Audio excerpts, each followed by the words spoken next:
and all the easier to reject. Anton LaVey, founder of the Church of Satan, himself said point blank that the devil was a myth, and that his Satan was merely a rejection of mass piety in favor of the individual will. The devil was, and presumably even half the atrocities attributed to them would say, you humans did all that to yourselves. Evil is your creation. You don't need me.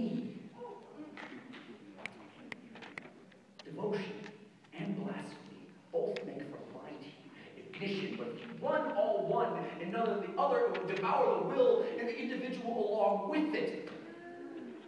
We were forged out of both. Their counterbalance is the foundation of human existence. I have come back to a God, if not the one of my family's faith, but one found in the warm beauty push of all around me. I still ride out with the devil, glorifying my existence among everyone else's. Diabolus et Satan Deo. Both the devil and God live in me. God and the devil both. Beautiful music. Thank you.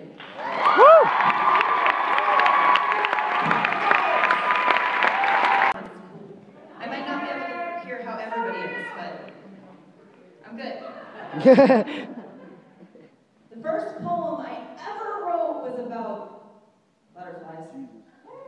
I was 6, but the butterfly was my first experience with living metaphor. Before that, the concept of change was something impossible, like the thought I'd ever live somewhere where people didn't communicate by yelling and throwing things and slamming doors. In 6th grade, Brianne Johnson bit into a strawberry at my lunch table, and out of the fruit climbed a tiny honeybee. Ooh. That bee stayed in one place long enough for the fruit to grow around it and survive being picked, shipped, washed, placed in Brianne's lunch, and even escaped the teeth and braces that freed it, only to be squished by a passing teacher.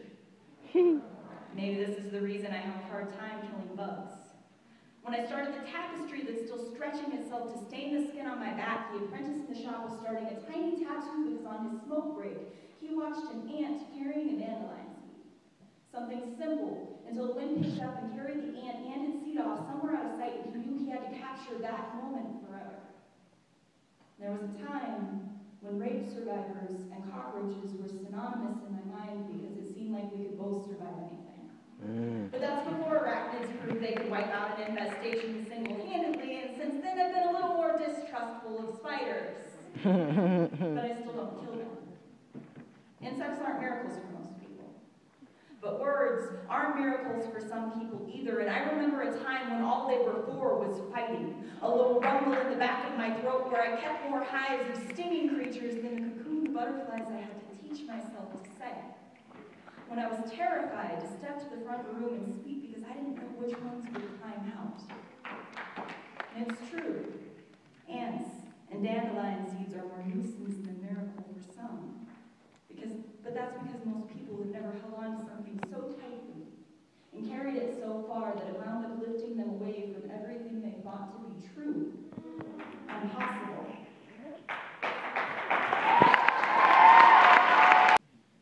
Understand its machinery. The rest of the country can bitch about the casting as Ben Affleck as the new Dark Knight. Yep, sure did. But Batman means something different in Aurora, doesn't it? The rest of the country can debate about bullying, but we have already seen one version of the Endgame as a first-person shooter. They can see Kobe get off a jumper, but we have seen him foul, get off, and then get off for it.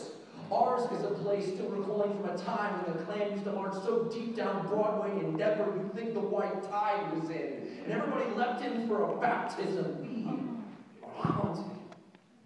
And see the same phantoms behind the eyes of Boston, Sandy Hook, and Oklahoma City. All of us praying for an exorcism, and that one day the spirits will finally stop howling. That wasn't it.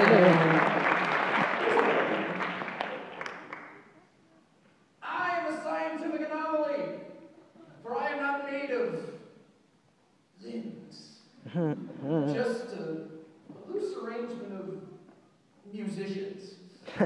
They have no discipline, so my bones are all intuition and elbows, knees knocking an awkward rhythm in a face that only my mother could call classical. The only note these jokers can agree on comes from my spine. When bowed slowly in the key of remorse, its tiny vibrations are barely enough to keep my head up. But when struck with it resonates up in my eyes in a tone that is anything but minor. This is the same chord echoing off the empty opera houses of our insides. It plucks our tongues, it choirs our teeth to powder. We are gap-mouthed whistle kids, keying off time and out of key to form the most disjointed smiling chorus this side of rapture, singing out every dissonant ghost until all that is left is the most cracked note ever uttered.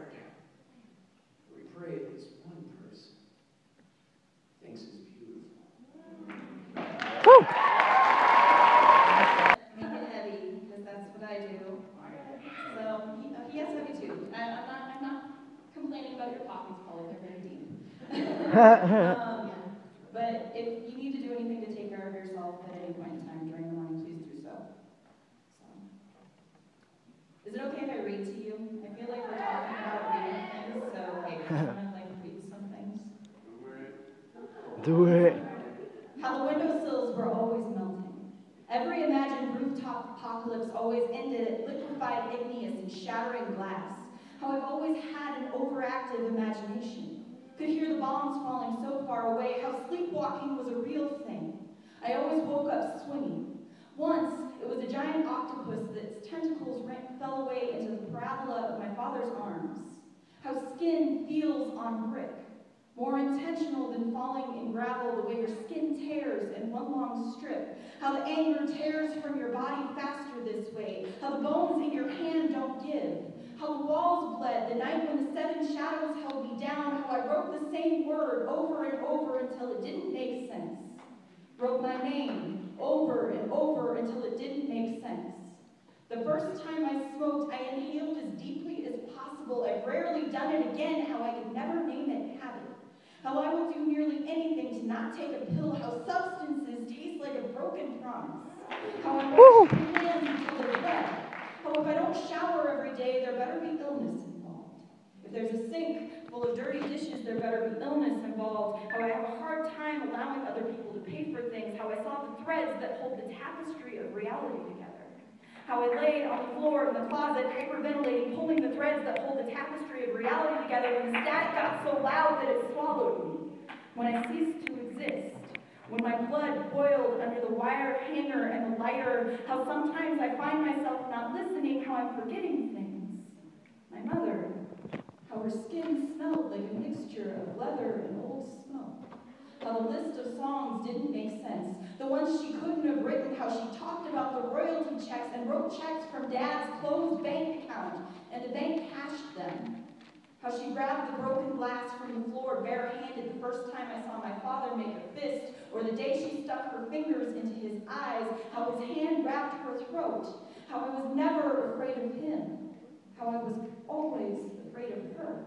How the ash painted the kitchen table and the smoke rigs painted the ceiling above the silver halo in her hair. How she smoked, the compulsion. She did it while pumping gas. She sometimes forgets that I'm grown. How she wasn't going back. How they tied her to the chair. How a pill and the choice to take it or not changed everything. How animated she is when she talks about drugs. That was Bryce. Names them like children. How the ones that come in orange bottles go unnamed, scratches on the calendar only. How many times I watched her unravel, her frail form unfolding a hydra who would swallow us all. A hydra. How this is the year when the women in my family lose their minds. The word break is terrifying.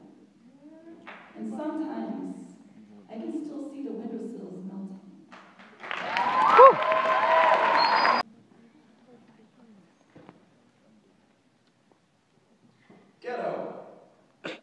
Ghetto, despite the dictionary, means forced confinement and deprived the means of escape.